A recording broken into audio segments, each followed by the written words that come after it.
grapes? 5 per kilo. Ako ito kay 12 per kilo. How much? $5? 590. 590. Grocery time na naman tayo ngayon mga kabizak, no? Ito yung weekly obligation namin na mag-grocery ng pang-isang buong linggo na konsumo namin. Alright, let's start. Alright, kalabasa. How much is that? $4? Ganyan kaliit mga kabizak. Grabe. $3.90 per kilo. Grabe na. Alright. So, meron mga vegetables dito. Alright. Go, go, go, go, go. Alright, meron tayong onion mga bisdak. At i-check natin kung magkano yung presyo nitong onion dito. $4 per pack o $2.90 pala mga bisdak. $2.90. $2. Alright, gusto ko din I want to buy this one din. Buko. $2.20. Grabe mga bisdak, mahal. So $2.20 in peso, mga let's say na lang 80 pesos or 90 pesos yung isang buko.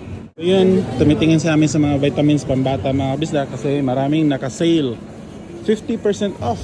Grabe. Magkano lang itong ganito? $8 na lang, $11 na. So 50% off, ang laki din ng nasa-save mo mga kabisda. Wala lang vitamins C. Alright, so lagay natin ito dito. Kanang murag pandesal. Oh. Better na. Or not. Gusto nyo like. So ito palang tinapay mga bisdak. Ito para to sa baon ni Gian sa school. But you need 2. That's only 4 burgers. Oh, okay then. Just 5 days in a week. Okay then. Anong kakaling small? Okay then. Lisod. Lisod siya i-prepare. Then aside dun sa burger bread mga kabisdak para sa baon ni Gian, bumibili din kami ng aming isang slice bread na ganito para sa aming tatlo ang konsumo namin, no? So ito $3.90 yung isang slice bread. Then yung kinukuha ni Ami jelly for GN $2.20. Hindi ni madasa yung school. Kaya ako naman tayong banana. Pwede. Gonna put. So $2.20, 4 na piraso para kay GN to mga kabisdak. Yeah, let's go. Let's go. There's a lot of people today because Sunday mga kabisdak. Ang dami talagang tao no pag Sunday. And then normally Sunday mga kabisdak marami din naka-sale katulad nitong soft drinks na Coke, you know, $22, 40% off. Tapos 24 cans na. Alright, so hanap pa kami mga kabisdak kasi isang linggo na konsumo namin. Kaya, so dito sa Australia mga kabisdak, Australia, New Zealand. Mama got the $4 one. Okay. Mahala na, no? Ha? Mahala na. $4. Now Mama. Dati kasi mga $2 lang to nung bagong dating kami. Ngayon umabot na ng $4. Pero overall mura pa rin siya mga kabisdak. Ari pa dahil Kasi itong Australia, New Zealand, itong mga country na to, ang daming dito, ang daming gatas no kasi marami silang dairy farm dito, mga baka. O yun naka-sale $13 lang. Yun, laki ng savings mga kabisdak. 50% off yung savings namin diyan. Alright, so maganda din mag-grocery pag Sunday mga kabisdak kasi yun nga, maraming mga naka-sale Ayan, 50% off. Alright, where's Mama? Go to Mama. Go to Mama over there. Let's buy more mga kabisdak. So normally, every week yung nagagastos namin mga kabisdak sa grocery nasa around $200. Ang laki ng diferensya mga kabisdak kasi nung bagong dating kami dito, dati nalala ko na sa mga $100 lang yung budget namin per week. Kasama na yung sa milk ni Jenna kasi naka-milk pa siya dati. Yung milk powder na S26 kasama na yun. Ngayon wala na, nasa $200 na kami per $200 per week. Bebo lagi ka na ikaw para sa basket ni Gian sa school. So ito mga biscuit mga kabisdak para yan sa baon ni Gian. Hindi, ito para to sa bahay lang yan. Pang snacks niya, Gian snacks. Where? Tapos kukuha din kami na para dadalhin niya sa school baon mga kabisdak. Gian, you help Mama so that you can choose what you want to bring at school. Come on. Tell Mama what you want to bring at school. Gian, and this one also you get 2. Bluey, yeah. This one, Gian likes that. We put in the, what do you call that? Ziploc. Yeah, the cream bread. The shortbread cream. So yun mga kabisdak, bumili din kami ng naka 50% off din mga kabisdak, 1/2 price yung Maggi nila. Magkano na lang yung presyo? Magkano yung presyo? Ito $4 at 20% off. Ewan ko anong tamang presyo mga kabisdak. Ito pala. Ewan ko, saan yan? Let's go kasi maraming tao. Continue. Alright, ito naman mga chocolate mga kabisdak, ang daming sale So normally mga kabisdak, pag may nakikita kang tag na yellow, ganito, it means naka-sale yung item, kaya i-double check nyo. Pag ano kasi, pag normal lang itong white, wala, yan yung original price. So bumili din kami natin mga gusto daw ni Gia magdala sa school. 6 na piraso, so $6.50 no. Pang ano niya sa school, alright. Daddy, Huh? that's not the one. This is the one. Okay, change for that. Alright.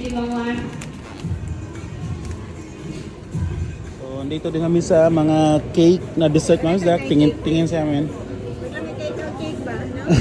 Tingnan natin kung matempt siya mga kabisdak at meron siyang bibilihin yun. Nag-isip-isip lang siya. Thinking of ano. Parang ayaw niya lumit yung tiyan ko mga kabisdak kasi gusto niya bumili ng sweets.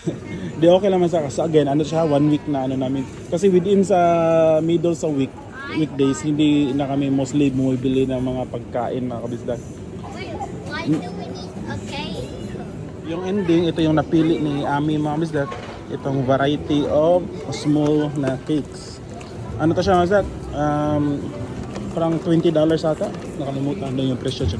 O $20 na mga. They're mga kabisdak. Unhealthy foods, which is okay lang naman mga kabisdak kasi You know why? we need to, ano din, kailangan na ipatikin. Kay Gian to mga kabisdak, hindi to para sa amin. So yun nga, bumibili kami ng ito, junk food. $7, dalawang bag. Tapos yung isang bag merong 6 na maliliit na ano, junk foods. So yan yung budget niya for the whole week. So naghanap din kami para sa sandwich ni Jen. Mamsak na baon sa school. And then yun, meron nahanap si Ami. Mayo ketchup. Kasi si Gian mga bisdak, hindi namin siya sinanay na pabaunan ng rice no, kahit nung kindergarten pa siya.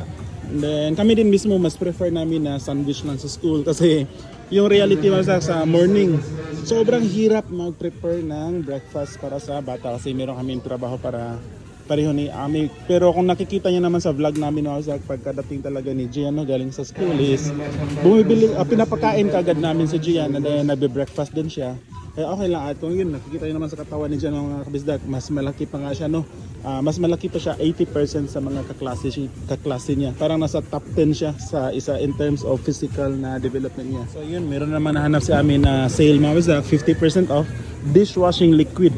So yun, laki ng discount mga kabisdak, oh. $2.75 na lang yung presyo niya no. So malaki yung naipon namin. Alright. So bumili din si Ami nito yung comfort na pabango mga kabisdak kasi malaki yung na discount no? From $10 naging $5 na lang. So 50% off. Alright. Yun, bumili din si Ami mga kabisdak ng harina.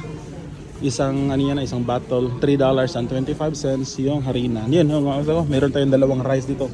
Medyo mabigat na yung ano natin, no? Medyo mabigat na yung grocery natin. Alright, let's go. Continue tayo. So yun mga kabisdak, andun si Ami, ay si Gian. Hindi na ako sumama doon mga kabisdak kasi mabigat na yung trolley natin. No? Okay, go help mama more. Yeah. Yeah. Kasi meron tayong... Where should I put this side? Yeah, over there. Over there. Where? Yeah, just grab it. Yeah. Kasi meron kami dalawang rice. Yan yung nakapagpabigat nitong trolley natin. Kaya si Ami na lang yung pupunta doon mga kabisdak. Sabi nga marami nakaka-fresh din daw doon. So, yun know, marami pa tayong area na pupuntahan. Nandun yung mga itlog, yung ham, ice cream, chicken nuggets, andun banda. So, bumili din ito sa amin mga kabisdak. Itong chocolate na $1 lang kasi masarap ito mga kabisdak. Almond o sinupra. Itong wheat tucker na ganito, sobrang sarap nito. Tulo, tagsata ni Gian. Ayun na naman siya i-Malteser. Isa lang, isa kami, isa sa akin yun. Isa-isa lang kasi malaki na yung tiyan natin mga kabisdak. Alright, andun pa rin siya mga kabisdak. Hindi na ako sasama doon kasi mabigat itong trolley mga kabisdak. Andito tayo sa itlog station, sa egg station mga kabisdak. Alam niyo ba mga kabisdak, dati nung bagong dating kami mga kabisdak, sobrang mura lang nito. $2 mga kabisdak, nabutan ko pa $2 pa lang. Ngayon no, dahil sa inflation no, naging $4.50 na siya mga kabisdak. Pero Wait. there's no crack. Looks like your egg. Then normally mga kabisdak, pag bibili kami nito, dino-double check namin mga kabisdak kung walang crack. Kasi you know, binubuksan niya ni Ami. Kasi mostly ang daming crack mga kabisdak. My mom Tapos has a pag all good, yun yung kinukuha namin. And then mostly sa isang linggo, dalawang ganito yung na binibili namin. So yun, bumili din sa amin ng hotdog mga kabisdak. Mura lang ito sa $2.65 itong hotdog na ito mga kabisdak. Frankfurt yung brand, budgeted na hotdog. So dito tayo sa frozen foods. It means ice cream section mga kabisdak. Isa sa paborito na section ni Ami. Mango, pero wala may Ang katawa ng murarag juice nga mango. mango and vanilla. Yung mango nila masak, hindi yung pareho sa atin yung flavor. So yun masak, naka half price yung mga ice cream nila. Alright. You choose which one you like. Come on guys, $5 only. We How's save. this one? Sige babe, choose babe. Yung cookies and cream. Alright. Meron din mga frozen fruit dito mabisa. Tulad dito, mango. Hindi pa kami nakatry bumili ng ganito mabisa. Iwan ko lang kung ano yung lasa niya no, kung pareho ba talaga sa fresh fruit. And then yung sa amin mabisa. Ganahan pa ka? Or di na lang? So yun, nakapag-decide kami mga kabisdak na hindi na kami bibili ng ice cream. Ano lang kayo ba? Yeah, ba? Remember when I went to school? Para di na tatong ham sa kanina lang. Dad, sige. why did you give me an egg burger when I went to school? Did you know? Did you know how come you know it's egg? Because I know what eggs feel like. Oh. Yan mga kabisdak, malapit na kami matapos aming grocery. So yung kinuha ni Ami, ano yan, chicken nuggets para sa, again, sa baon ni Gian, no? And then marami pa ito sa baon ni Gian, chicken nuggets, then fish crumb, fish finger, yan. So yun, ang dami namin nabili ngayon mga kabisdak, puno siya. Actually, hindi ganito. Hindi ito yung normal na grocery namin mga saka. Marami lang talaga kami nabili ngayon kasi naubusan kami ng mga regular na stocks namin. Nag-vlog ko ba tapos timing ngayon nga puno. Hindi na dagan mo half price. Naka half price din. So tingnan natin kung magkano yung abuti natin no. Babayad na tayo dun sa cashier no. So let's see.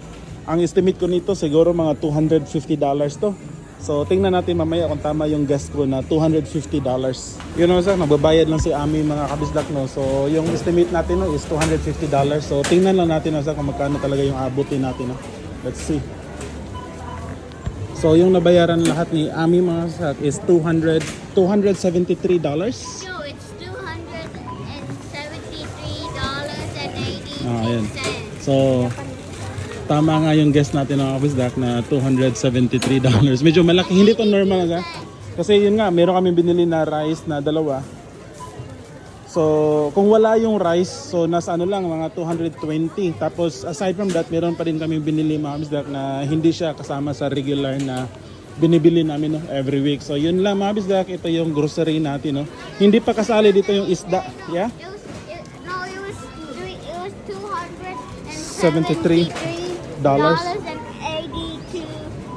Alright, okay.